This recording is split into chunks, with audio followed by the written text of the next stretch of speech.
Meanwhile, the US presidential poll race to the White House now has entered the last leg of campaigning. Donald Trump versus Kamala Harris race is looking like a photo finish. Now, Trump and Harris are in full campaign mode as far as the elections are concerned. Trump has promised to reduce inflation. Meanwhile, Kamala Harris has promised to cut taxes. NDTV is on the ground in United States and reporting from the key battleground.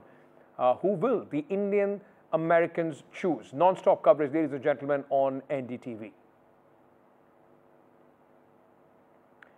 Let me go across at this moment very quickly to my colleague Gauri Dwivedi, who is joining us from Philadelphia.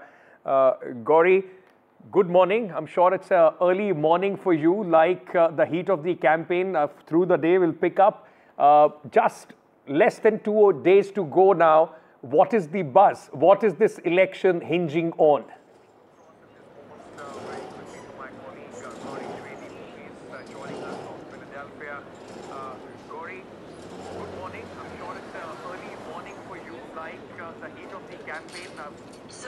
मुझे flight ticket book करना सिखाना।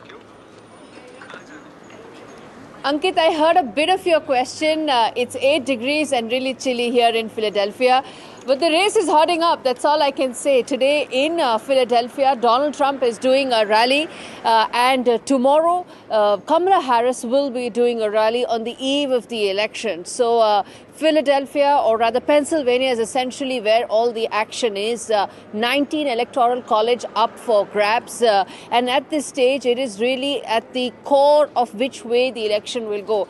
Everybody one has spoken to, whether it is experts, people who are on the street, voters or politicians, not a single one is out there to stick their neck out to say that which way this race is going. Even yesterday evening, when I was at Michelle Obama's rally, where there was a sea of Kamala Harris supporters, even they were apprehensive that there is a fair chance that they may not be able to win. I'm speaking about the Democrat camp. So that's how tight it is. And Pennsylvania is at the heart of that race, at that contest. As I said, Donald Trump is making that last speech today in Philadelphia.